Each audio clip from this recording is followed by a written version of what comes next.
Hi there, Ollie Anderson here. You're listening to Creative Status. This is a place where we talk about transformation, growing real, moving towards wholeness, a deeper connection to ourselves, other people, and life itself. We kind of explore how creativity can be a vehicle for doing that. Although, if I'm totally honest, this podcast has kind of evolved into just an exploration of the human experience, how we can heal our lives from the past and move forward in a real way. Today's interview is with David Robinson. He's a holistic mental health and mindset coach, and he specializes in storywork. That is the main theme of the conversation, looking at the stories we tell ourselves, how they affect our lives, how we can rewrite them to be more effective. Dave goes really deep into all this stuff. He's got an amazing understanding of language use and how it can affect our relationship with ourselves and other people. He gives tons of practical advice about how to rewrite your own stories so you can move forward and grow real. Dave, thank you so much for your time. This was awesome. Everybody else, hope this helps you write a new chapter or move forward in the way that you want to. Here we go. Thanks a bunch. Boom. Oh, hi there, Dave. Thank you for joining me on today's episode of Creative Status. We're going to be talking about one of the most important topics, I think, when it comes to transforming our lives, which is stories and story work and the stories that we tell ourselves. Before we get into it, do you feel like introducing yourself, telling people what you're all about, and also sharing what you want to get out of this conversation that we're about to have? I love it. Thank you for having me, man. I'm really, really excited to have this conversation. My name is Dave Robinson. I hail from Richmond, Virginia in the States. I am a professional full-time storywork coach. I've got a long background in coaching athletics. I was a Division I university strength and conditioning coach. I've been a teacher. I've been an advisor. I've been a full-time coach since 2017, and my world is all about the stories we tell ourselves about ourselves and our past, present, future experience. So I'm really looking forward to getting into some practical things for folks listening to take away. And as we talked a little bit about on our intro before this call, we can go a number of different ways. So I'm not too concerned where this conversation ends up, and I'm looking forward to having it with you, man. Yeah, that's awesome. So I'm going to dive right into this. One thing that I've seen when I'm coaching people is that with any transformational journey, the thing that really makes the biggest difference when you boil it down to the basics is the story that they've been telling themselves. So at the start of a process, they're telling themselves one story that probably isn't serving them, which is why they feel like they need coaching. At the end of the process, they basically flip the script in the sense of kind of getting in touch with a new story that is a lot more real than the one that they were telling themselves at the start of the process. A simple example of this that I see showing up all the time is right at the start of these journeys, people tend to be focused on a story that's really telling them what they can't do. They're just thinking about, I can't do this, I can't do that, problem. But then at the end of the journey, when they've started to kind of dive into themselves and become a bit more aware of their own power and stuff like that, they're really just focused on what they can do. And that is a very simple example of how shifting the story can change our whole relationship with life and the results that we get. So I wanted to put that out there as just a simple example of what I'm talking about. Is there more to it though? I'm sure there is. Like when you're talking about stories, what have you learned about human beings? There's a big question. Human beings, the results that they get, and I suppose the story that is kind of enshrouded around their identity that's either keeping them from what they want or moving them towards it. Yeah, great point and great question. And let's pick this apart. Let's start where you started. I can't do something. So the framework of storywork, the modality that I use in my coaching is all about language pattern recognition. And there's categories of speech or categories of language that create conflict internally or externally. Yeah. And then there's a translation or a reflection to a category of speech that creates opportunities or helps us architect the reality we actually want for ourselves. So in your example, you actually used one of the categories of limiting speech or conflict language, and it's the category of negations. So anything with an N apostrophe T, can't, isn't, won't, not, et cetera, that tends to point us in the direction of something that leads to an outcome we don't desire. And I'll give you a couple examples as well as using your example. So Saturday or Sunday. A couple days ago, it was pouring rain. We had a big storm coming through. I've got a new puppy. He's about 12, 13 weeks old. And of course, puppies need to go outside and do their business. I sat by the back door. It's dark. It's pouring. He and I are looking at each other. And my thought that I actually verbally said out loud was, I don't want to get wet. I don't want to get wet. And now I'm sitting here just thinking about being wet and cold and et cetera, et cetera. But that's not what I actually wanted. What I actually wanted was, I want to stay dry. I want to stay dry. Right? Silly example, and it's entirely outlines and shows exactly what we're talking about here. I'll use another example. I was on a walk with my nephew, who's 2.5, maybe a week ago, my nephew and my mom, and we got down to the street. It's not a busy street, but there's cars here and there that come by. And there was a car off in the distance, nowhere close enough to be super dangerous or anything, but in the distance. And his name's Kemp. And my mom said, "Kemp, don't run." And Kemp turned around and looked at her, big grin on his face. And you could probably guess what ended up happening. Turned back around and started running, right? Don't run, right? What she actually wanted was, and what might have been more helpful there was, "Kemp, please walk.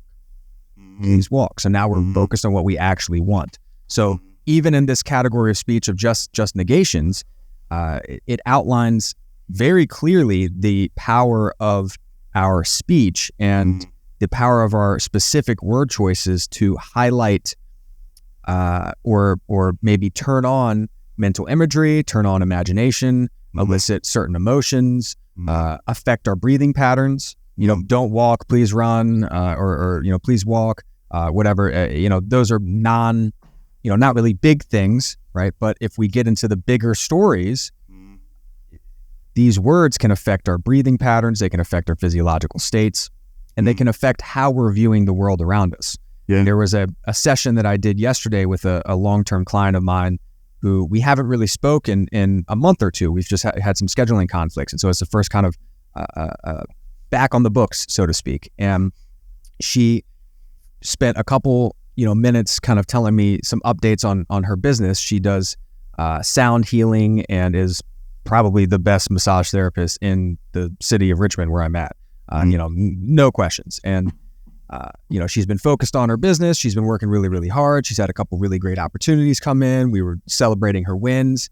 And then she went into a story that I saw, and she didn't see it as a story. She saw it as a reality or a truth. And she said something along the lines of, I've been such a shitty friend. I've been such a bad friend recently. And I typed it out because all of my sessions are done via Zoom and a Google Doc. So we're both simultaneously looking at this Google document together. And I highlighted that at the top of the doc and I said, "Hey, read this out loud for me again." She says, "I've been a bad friend." And I was like, is that accurate or is it inaccurate? And she sat and she thought within, she was like, "Well, I haven't really, I not reached out to my friends as often as I could, and I certainly haven't gone out and gone to restaurants or gone out to eat or gone on as many walks with friends." And, I was like, okay, there's two sides to a coin. And if a coin's on its side, you can't see either side, so it's you have heads and you have tails. And that may be, and what if we looked at the other side of the coin of, instead of thinking I've been a bad friend, what if we think I've been focused really hard on my business? Which reality do we actually want to look at? Which reality do we want to sit in? Which reality is most accurate, and which reality allows us to be in a place of healing, growth, the place we actually want to be? And she goes, "Yeah, well, I've actually been really focused on my business." How does that feel to say? She says, "It feels great. It's true. It's accurate." It's okay, well, then is it really true that you've been a bad friend? And she's like, "Well, no, I've just been focused on my business." It's ding, ding, ding. Here we go. Right? And you could visibly see her nervous system just go just downshift, the face relaxed. She went, "Yeah, you're right. I have just been focused on my business. I'm not a bad friend." And then the wheels started turning and we took off from there with the session. So to bring it back around to the end of your question, like story work is very multi-layered. It involves both pattern recognition and language pattern recognition, as well as us actually getting in and examining present day, past day, future day events or narratives or belief systems and how they affect us. You've said so many amazing things, and I feel like I'm about to really rant and rave at you, so I'm going to try and hold back a little bit. Like, ultimately, what we're talking about, I think, is that we have a choice. The choice is ultimately about whether we're kind of just running around on autopilot, telling ourselves these same old stories that are just adding tension and friction to our lives because of the origin of the stories being to do with our conditioning or like our emotional stuff, which we can maybe get into. So we can either choose that kind of story, or we can choose something that is going to allow us to keep healing and growing in the way that you've just talked about, because the story we're choosing is more true. It's more aligned with the truth. Like, the truth, I really believe, is that we're all constantly evolving. We're all expanding. We're all moving towards a deeper connection to wholeness. And if we tell ourselves a story that is supporting that, then we put ourselves into the flow of life. If we're in the flow of life, then, long story short, we're holding on to less tension. The thing that causes tension in our lives is holding on to these unreal stories. So the bad friend example is a great one, because basically by holding on to that story, it was causing a kind of inner conflict. It was causing inner tension. It was stopping your client from kind of getting back into the flow and moving forward with their own evolution, so they could have even better relationships with people, which, if you want to bring the friend thing back into it.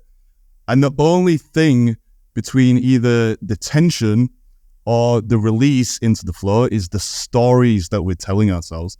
And so I guess the question for you, if that all makes sense, is how do we know the difference, I suppose, between a real story and an unreal story in the language that I'm using? Yeah, a great question. I think that most things, not all, but most things, there's probably shades of truth in both, right?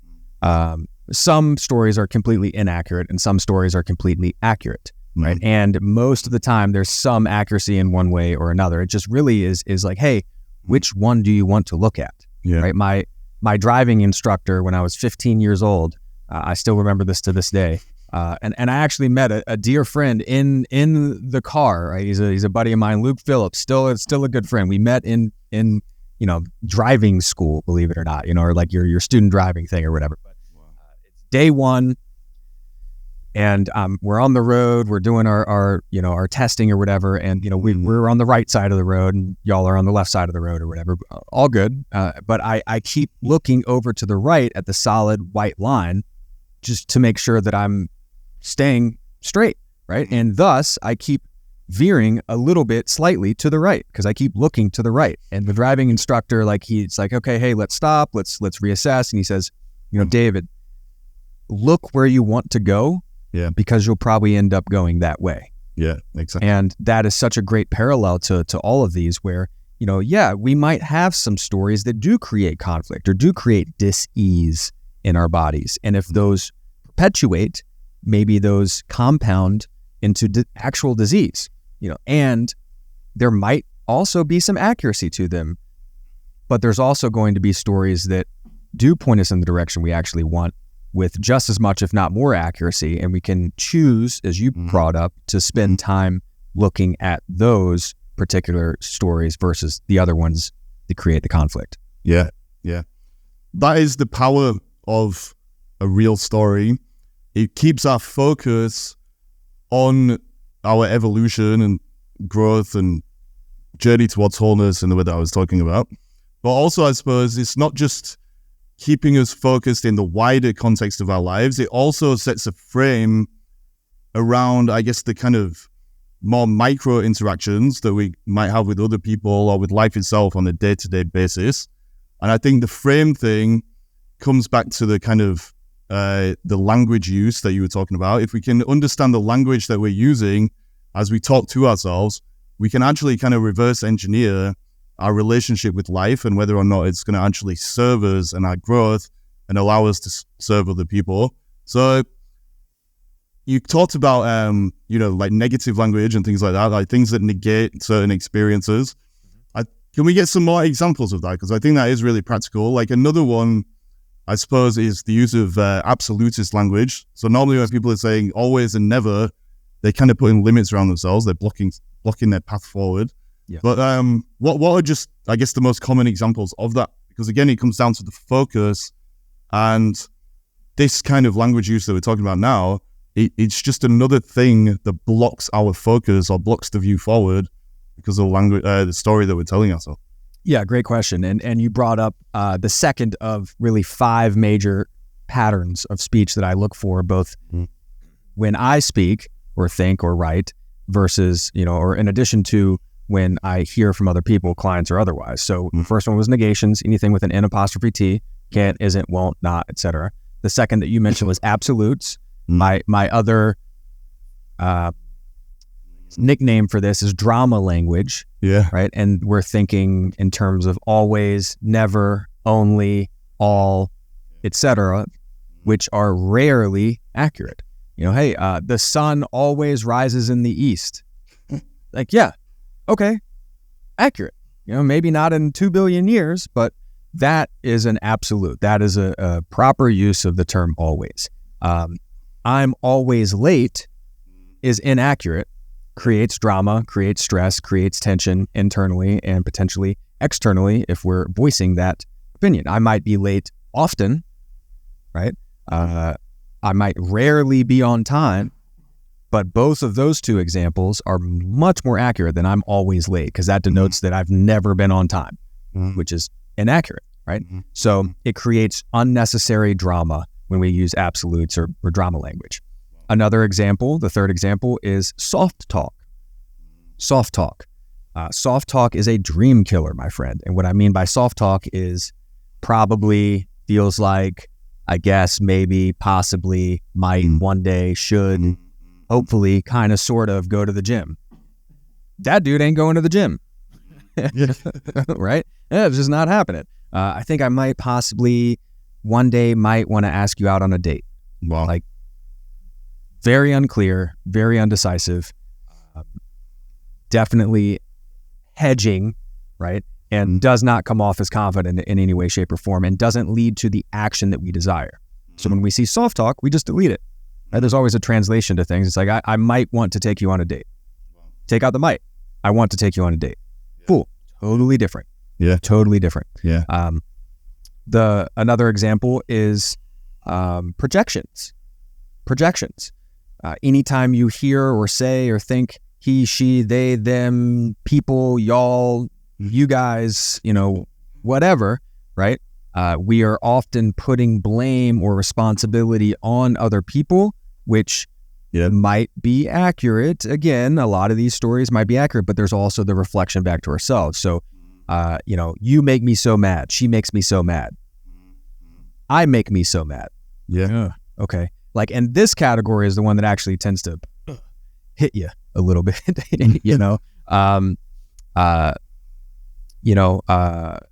my dad doesn't care about his health. Okay, let's reflect that. I don't care about my health. Like, okay. There's been times where that's been true. Right now, it's inaccurate. I do care about my health. So it's like, okay, cool. Like, we can reflect and see whether these projections are accurate or inaccurate. And the last category that is super, super common that I think creates a whole bunch of tension and dis-ease and added stress, I call it haunted by the have-tos. It's pressure language. Should, need to, have to. I should exercise more. I should drink more water. I have to go pick up the kids. I need to get this report done, right? And while that may be true, again, the types of words we use will dictate our physiological response in our body to how that feels. So I should exercise more. What if we changed a couple of letters and turned that into I could exercise more? It's like, whoa, okay, now we're putting it in the realm of possibility. What if we change another word to I can exercise more and give ourselves a good reason? I can exercise more because it's great for my health. Now we're in the action mode. So instead of us feeling pressure, as it turns out, man, most people don't really like it when people try to tell them what to do, whether that's parents, spouses, bosses, government, even ourselves. Like part of me, I rebel when I try to tell myself what to do, But if I use different language, I should drink more water. It's like, okay, well, I could drink more water. It's like, yeah, I could. I can drink more water because it's good for my health and my skin. Great. So being able to recognize these language patterns gives us power as individuals to not only have a different physiological state internally, but also shift the direction of the conversation and the feelings towards a more positive outcome or action item moving forward. Yeah. The way you've broken that down is amazing. So before we go on to me asking you to share more examples of that kind of language, I kind of alluded to the idea that we can reverse engineer the main stories that we're telling ourselves from the language that we're using. And those 5 things that you've just shared, I think they really, really show that people are either have a good relationship with themselves or a bad relationship with themselves in relation to how much they're capable of facing the truth about themselves.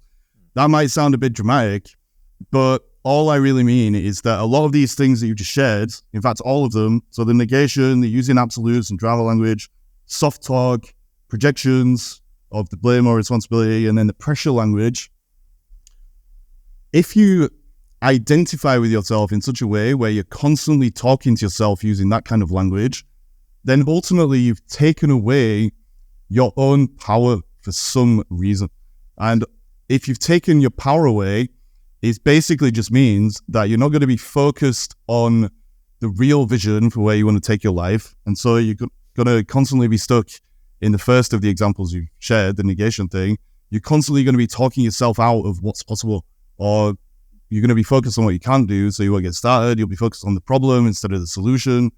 And it's all because of some underlying relationship. It's the same with the absolutes and the drama language.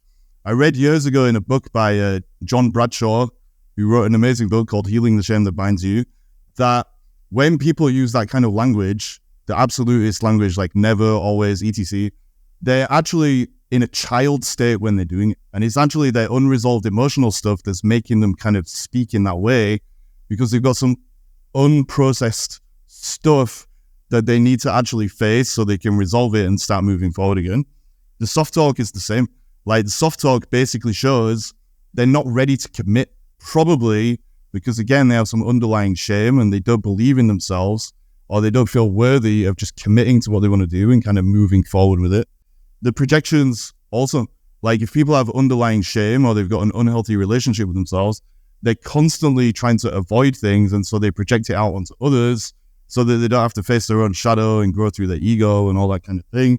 And then with the pressure language should and words like that, basically they've got an external locus of control instead of an internal locus of control, and they don't realize that they can make their own conscious choices about what they want to do with their lives. So obviously we don't have all day to talk about this, but I suppose the opposite of each of those 5 points, if we're using language that is positive, for example, that is more fluid than absolutist, that is more committed than the soft talk, where we're not blaming others because we're not projecting, we're accepting ourselves and accepting others. And we realize that we actually have a choice. There is no should in life. Then probably we have a healthier relationship with ourselves, and we're going to be telling ourselves a real story. So that was a big rant and rave, which I just always seem to end up doing on this podcast. I apologize. But what have you learned about that underlying relationship and the stories that people tell themselves? Because I think you've really broken it down in what you just shared. But like, I suppose in terms of reverse engineering, like I was saying, what could we learn about the language that we're using and the relationship that we have with ourselves, and how do we start to flip the script so that the relationship with ourselves improves by improving the story that we're telling ourselves. And I suppose ultimately what we're now talking about is identity. Yes. Like the stories we tell ourselves. Sorry, our identity is ultimately a story, and it limits what's possible for us. It basically puts an edge around the results that are possible, but maybe they're not possible, not in terms of possibility, in terms of the truth, but only in terms of what we think is possible, if that makes sense. Yeah, and identity is one of the second or third things that I focus on with my clients. We get into it on the second or third session. We typically start with self-talk. That's the thing where, the tide raises all boats, so to speak. And I believe that we're the only ones that can define ourselves. We're the only ones that can judge ourselves, other than the man or woman or creator upstairs. We're the only ones that can sing our own praises. We're the only ones that can tell ourselves who or what we can or can't be. And along with that, there's no such thing as unrealistic goals or dreams, merely unrealistic timelines. We're constantly evolving. We're constantly changing. Who we've been is not the same as who we are now, is not the same as who we're becoming. And yet so many people identify with the older versions of themselves and think that's in the present, when in reality that's far in the past. And so many people think that the future idealized, optimized versions of themselves are so far in the future, when in reality that's right here in the present too, right? Yeah. You brought up a great point in the reverse engineering of this, and how many of these categories of speech are kind of bring us into a childlike state or environment, and that's where this work was originally developed. It's getting into the hurt, haunted, traumatic, painful experiences of the past, where we're actually looking at a certain event. So I'll give you an example. I hate my body. I hate the way my body looks. Right? Okay. That might be a story that's running script right now. It might be running in the background. It might be running consciously or unconsciously, as many of these stories do. It might be very fully right in front of you and in your awareness, and okay, let's look at the opposite of that. I love the way I look. It's like, that could be inaccurate. You could literally hate the way you look. It's like, okay, well, turning the phrasing or turning the language to "I love the way I look" might not feel good. That might even create more tension, because you might think, hey, that's totally BS, right? I'll give you another example. I had a bad back injury in 2019, and I've broken my wrist, I've broken my collarbone, I've had ankle stuff, I've gotten concussions, et cetera, et cetera. But this was the injury that was drastically affected my activities of daily living. Couldn't pick up a pencil for a month, that type of thing. And I'm laying on the mat, I'm doing my at the gym, trying to do my little rehab exercises, and I noticed myself saying over the course of maybe a week, like, oh, my back is effed up. My back is effed up. I would sit down, it would tweak, oh, my back is effed. I'd try to get up, like, oh, my back is effed. Doing my glute bridges, rehab, oh, my back is effed. And I was like, okay, well, let's do some of this word switch. Let's do the opposite. What could go wrong? What could go right? I hate myself. I love myself. My back is effed. My back is healed. And I tried saying my back is healed for a week, and it made me madder and madder and madder and madder, because I knew consciously up in my brain, not accurate. My body knew, physiologically, I had tension every time I said it, because I was like, no, my back is not healed in any way, shape, or form. So I was like, oh, well, what if I just play with the words a little bit? My back is healing. Yeah. Oh, that feels good. Let's build on this. I'm in the process of healing my back. Yeah, that feels good too. One day my back will be fully healed. Yep, I'm sitting here right now, back fully healed. A couple years later, great. And that allowed me to calm down enough to actually want to do the rehab, to actually go take the action, because, hey, I'm in the process of healing my back, right? But many of these stories, to get back to the, I hate the way I look, right? We can almost always trace this back to a moment in time. I struggled with body dysmorphia for probably a decade, from about 13 through college and into my early 20s, even though I stayed athletic that whole time and had different emphases on various physical activities throughout that whole time. It was a false story I was telling myself, but when I first got into story work, one of the very first stories that my coach and mentor worked with me was when I was about 13. I was at the pool, the neighborhood pool, and I remember a very distinct moment where for the whole summer up until that point, not a problem, not an issue, no big deal, right? Yeah. But in this moment, on this day, I noticed my friends Chris and Matt, super athletic, super, thin and got six packs, and, the girls were over talking to them, and, I looked down and I didn't have the six pack and I wasn't as thin and as athletic as them. And in that moment, I was embarrassed to take my shirt off at the pool. And I swam with my, a white t-shirt on for the last couple weeks of summer. And that started the, hey, now I'm looking at myself in this different way. Yeah. What it also did was it got me to take my fitness seriously. I got my mom to sign me up for the gym, and I started going to the gym, and I started to, my body started to change, and I got better at sports because of that. And I started to build my confidence, and et cetera, et cetera. But that story, the remnants of that story, the flashbacks of memory, that shame and that pain that I felt as a 13-year-old kid pervaded all the way through being, 30 plus years old. Even if I didn't directly believe that story anymore, I still felt the pain of that experience. Yeah. So what I did was I titled the story out, Afraid to Take My Shirt Off at the Pool. I wrote it down verbatim. And this is the process of story work now that we're getting into it. You title out an event, you write it down conversationally, just as if you were there, and I read it out loud. And I felt just like I was back there. I felt the shame, I felt the pain, I felt that pit in my stomach of unworthiness. And I allowed myself to actually feel those things, probably for the first time since I was 13 years old. Right. Well, and I went back into it. I read it out again a little slower and had some different feelings and emotions pop up, started to creep in the feelings of forgiveness for, 13-year-old Dave. And then I added some rhythmic breath into it, where at the punctuation points, I added a breath that looked and sounded like,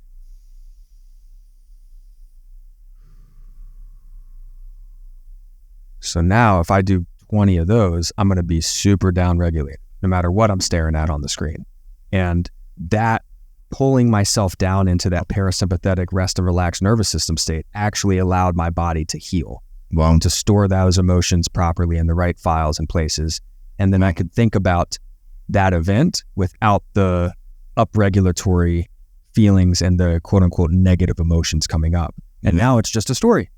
Well, it's just a story. It's not anything more than that. I'm not giving it the power. So, oftentimes these stories are not even ours. Maybe they're inherited. Maybe they come from an old boss or an old friend, or, from programming on the television or whatever it may be, or they're just very old and outdated. So many amazing things again. I think in relation to what I keep trying to unpack about these unreal versus real stories, what you just said about process is kind of the distinguishing feature between the two. So in terms of real, life, when it is real, as we've said, it keeps moving, it keeps evolving, it's constantly flowing. It's a process of going from where we happen to be right now to where we ideally want to be in the future. And if we've got some kind of a story that has ultimately started as a kind of trauma response, like the example that you just shared about at the pool, then what happens is we end up having a fixed story instead of a fluid story. A fixed story is the trauma response. It's basically a story that we've created when something's happened in the past. And I'm saying trauma, but I think for a lot of people it's shame as well. Yeah. And in those moments, those little incidents that may seem insignificant in the scheme of things all, we freeze up and we create a story about ourselves that we kind of end up getting frozen within. And the reason that we get frozen within it is because we don't want to feel those emotions. And as you've seen and shared, sometimes we'll hold on to that story for decades and decades and decades purely to avoid feeling the feelings that will actually free us and get us back into those fluid stories where we're aligning with the process of life itself. The other example that you shared about the process, which was really powerful, was about your back. My back isn't screwed up, it's not fucked up or whatever. It's healing. When you're using the ing, like you're literally in the process. And again, it's a fluid story, not a fixed story. And it's the fixed stories that our identity latches onto that cause most of the problems in our lives. And the reason that they are fixed, I think, is because we don't want to feel whatever it is that led to the creation of that story in the first place. And it comes back down to this super common saying that people love throwing out there about emotions being energy in motion.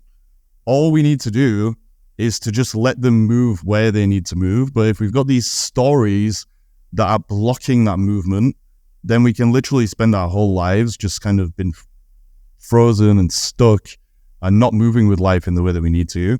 And so once we can feel those feelings, we can get back into a more real or fluid story and then start going wherever we want to go. So thank you for sharing that about the process thing, because it's really powerful. There's a kind of weird question that I've got, and I don't want to open a whole can of worms, but I'm going to ask it anyway. So a lot of the time when we're talking about this story stuff, it does come down to this element of choice, like we keep saying. So we can either choose a story where we're stuck, basically, or we choose a story where we're moving forward and we're evolving and we're growing and so on and so forth. But do you think, like, if you choose a real story, it eventually kind of gets to a point where you are making choices, conscious choices, but there's also an element where the story kind of starts writing itself in a way that serves you. And by that, what I mean is that when you kind of let go of those fixed stories and put yourself in the flow, which is about the choices that you make and the story that you tell yourself, obviously, it kind of improves your relationship, not just with yourself, but with life itself. And I don't know, we did say before that maybe we'd end up getting a bit woo, but is there anything there that kind of resonates with you? Because I think this idea of, the dichotomy of either being static or fixed, basically it can open up so many different opportunities just because of the way we relate to life. I love that. And I love the framework that you use of fixed emotions versus fluid emotions. And it made me, this might not be directly where you were getting at, but it made me think of the distinction between two rather common words. The word abundance and the word affluence, and the difference between the two.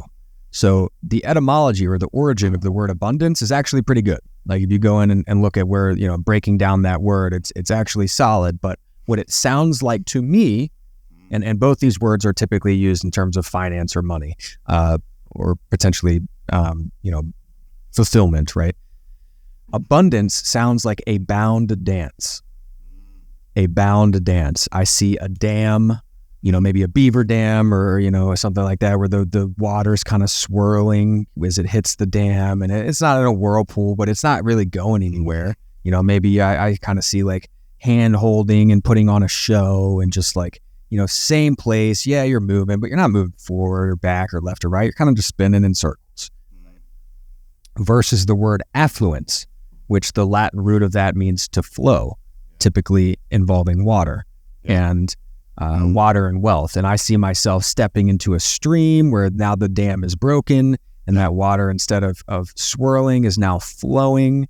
And I can stand in the water if I want and let the cool water flow around me, or I can kind of let go, so to speak, and lean back and flow down the river or stream or that body of water and to a new place. And things are floating past me, opportunities are floating past me.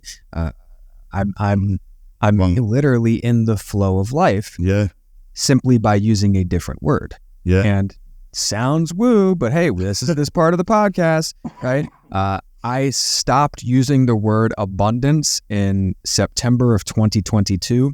I was at a men's retreat. I was facilitating storywork, and myself and one of the other storywork practitioners were just, kind of shooting the shit after one of our sessions, and we talked about this word and the difference between the two. And I was like, you know what, I'm going to consciously make a choice to eliminate that word from my life and instead swap it with affluence. Buddy, things have been way easier. Things have been way better business-wise. Like it seems to flow, like that's what I want. Yeah, you want to flow, you know? Yeah. Like I've been flowing. It's been great, Oh. you know? and I could certainly, if I had to put labels on where my business was before or where my energy was before, it was stagnant. Swirling versus flowing and ease. You know, what if it were easy? And it's been relatively easy. And kind of since that moment in time, take out the kind of, you know, it's since that moment in time. So words can be so powerful when it comes to dictating what happens next. Yeah, that's amazing. Like I've said everything's amazing, but it is amazing. Like ultimately, that shows that every single word that we use is kind of it's a microcosm. Like it contains a whole universe of story just within itself. And that is why, in a way, like we don't want to be neurotic about it, but we need to pay attention to the words that we are using, because we're constantly sending ourselves messages that are either going to keep us flowing, which seems to be the main theme of this conversation, or that are going to hold us back. There's a kind of, I guess, a pretty famous sort of metaphor from Taoism, which is kind of a good way of summing all this up, maybe. And it's basically what we've just said, which is that ultimately life is just flowing where it needs to flow. And if we go with the flow and we don't create unnecessary resistance because of our belief systems and stories we're telling ourselves and all that kind of thing, then we'll basically just kind of be carried down the river to the great ocean of life, or wholeness, or whatever you want to call it, and we'll end up where we want to be with the least amount of resistance. The problem is, so many of us are scared to kind of take that leap of faith and to get into the river and kind of be carried to the ocean. And so we're just clinging to the riverbank. And when we're clinging to the riverbank, what we're really doing is we're just constantly telling ourselves that these fixed stories, these fixed unreal stories, are the truth about life, even though it's just there constantly flowing by and inviting us to jump back in. And as you can tell, I'm getting very excited about this, but ultimately it's very simple. All we need to do is let go of all those unreal stories and all the unreal language that we're hypnotizing ourselves with, and life does become a lot easier. Like that's how I've experienced it as well. So I'm really happy that you shared that. So yeah, I was getting hyper excited there on that metaphor. If you could sum up this conversation, if it's even possible, how would you do it? So I suppose, have you got any final words of wisdom? And can you let people know where they can find you as well if they want to go deeper into story work and all the things that you've talked about? Yeah, of course. You know, I could give a outline of what we just did, and I think to some human beings, by nature and by evolution and potentially by creation, spend a lot of times thinking about what could go wrong, thinking about why not to do something, or the reasons to avoid XYZ. And it's a survival mechanism, you know, like, hey, here's why you shouldn't go into the dark forest to get to the lake on the other side. It's like, you don't know what's in the dark forest.